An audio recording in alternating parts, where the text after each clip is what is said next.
Assalamualaikum warahmatullahi wabarakatuh. Selamat pagi anak-anak. Pada video kali ini kita akan belajar tentang tema hidup rukun, subtema 4, pembelajaran 3. Apa saja pembahasan materinya? Mari kita simak pada video berikut ini. Sekarang mari dengarkan cerita yang akan Ibu bacakan berikut ini. Hari Minggu, warga di lingkungan rumah Ino sibuk membuat gerbang perumahan. Gerbang dibuat dengan biaya iuran warga. Gerbang perumahan terlihat sudah berdiri. Pak Banu sedang mengecat bagian atas gerbang. Pak Rudi dan Pak Gani mengecat tiang gerbang. Pak Soni, ayo bantu mengecat tiang ini. Pak Gani mengajak Pak Soni yang dilihatnya berdiri sambil memegang cat. Maaf Pak, saya diminta Pak RW membantu mengecat tiang yang ada di sana. Pak Soni menolak halus ajakan Pak Gani. Pak Gani pun tidak marah. Oh iya Pak, tidak apa-apa. Ini juga hampir selesai. Jika selesai, saya bantu mengecat tiang di sana. Itulah gambaran hidup rukun dan tolong-menolong antar warga. Anak-anak, sudahkah mendengarkan cerita yang Ibu bacakan barusan? Pada bacaan tadi terdapat kalimat ajakan dan kalimat penolakan. Nah, anak-anak Ibu sudah belajar kalimat ajakan kan? Jika kita menyatakan menolak atau tidak setuju terhadap suatu ajakan, kita harus menggunakan kalimat penolakan. Tapi ingat, kalimat yang kita lontarkan harus menggunakan kata maaf beserta alasan yang jelas agar orang yang mengajak kita tadi tidak tersinggung. Ya, kalau kita menggunakan bahasa yang kasar, tidak menggunakan kata maaf, bisa saja orang tadi tersinggung atau marah. Nah, contoh kalimat ajakan yang terdapat pada bacaan tadi adalah yang diucapkan oleh Pak Gani, yaitu, Pak Soni, ayo bantu mengecat tiang ini, kata Pak Gani. Nah, lalu Pak Soni menolak dengan halus. Maaf Pak, saya diminta Pak RW membantu mengecat tiang yang ada di sana. Karena Pak Soni tadi menolak dengan halus, Pak Gani pun tidak marah. Pak Gani membalas, oh iya Pak, tidak apa-apa, ini juga hampir selesai. Anak-anak, jika ada kalimat ajakan, sudah pasti jawaban orang yang akan kita ajak itu antara dua, yaitu kalimat penolakan atau kalimat tidak setuju dan kalimat setuju. Nah, sekarang mari kita membuat contoh kalimat penolakan dan kalimat setuju. Contoh kalimat ajakannya seperti ini. Ani, ayo bantu aku mengangkat ember ini, kata Budi. Nah, sekarang kita buat contoh kalimat penolakan terlebih dahulu ya. Maaf Budi, aku tidak bisa membantumu mengangkat ember karena aku disuruh membuang sampah. Nah, bisa saja contoh kalimat penolakannya seperti yang Ibu sebut barusan ya. Sekarang kita buat contoh kalimat menyetujui atau kalimat setuju. Misalnya seperti ini. Iya Budi, mari aku bantu mengangkat ember. Nah, Ani setuju untuk membantu Budi mengangkat ember.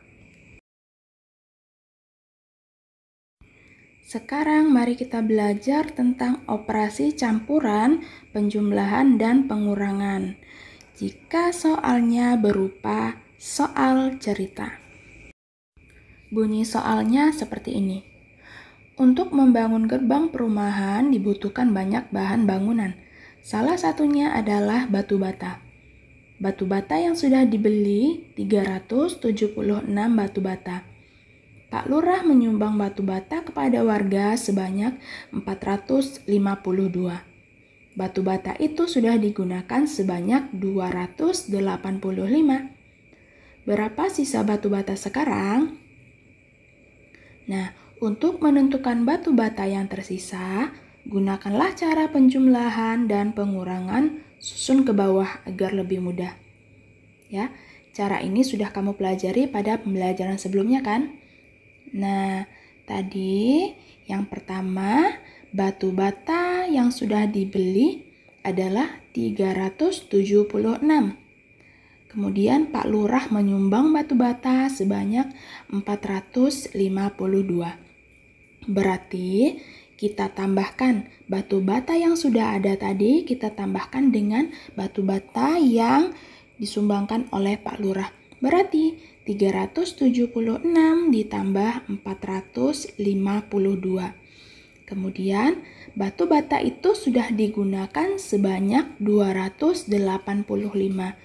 Nah, berarti dikurangi 285. Karena batu batanya sudah dipakai ya, 285 tadi. Sekarang mari kita hitung berapa sisa batu batanya.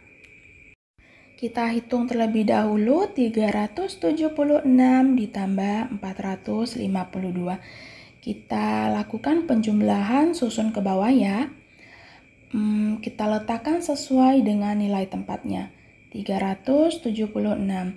3 pada nilai tempat ratusan, 7 pada nilai tempat puluhan, dan 6 pada nilai tempat satuan.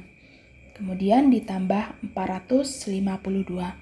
4 pada nilai tempat ratusan, 5 pada nilai tempat puluhan, dan 2 pada nilai tempat satuan. Kita tambahkan yang nilai tempatnya satuan terlebih dahulu ya, jangan lupa. Berarti 6 ditambah 2 adalah 8. Kemudian 7 ditambah 5 berapa? Yaitu 12. Nah, ingat kalau hasilnya 2 angka, yang kita letakkan di bawah adalah yang nilai tempatnya satuan. Berarti 2 ya. Satunya kita simpan di atas angka 3 atau pada nilai tempat ratusannya ya. Sekarang kita jumlahkan. 1 ditambah 3 adalah 4, kemudian ditambah dengan 4 lagi berarti 8.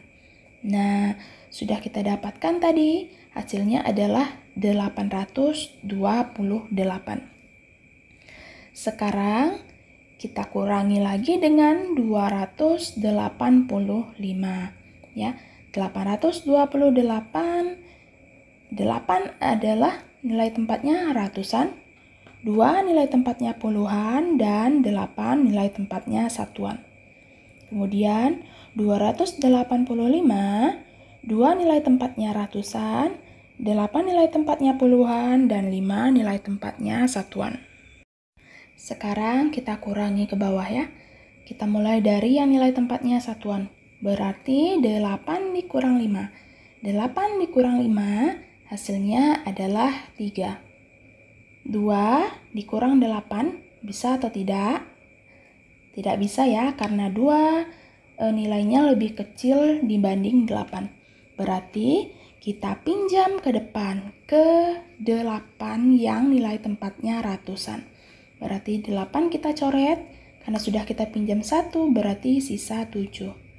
2 berarti sudah minjam 1 puluhan dari depan, berarti nilainya 12.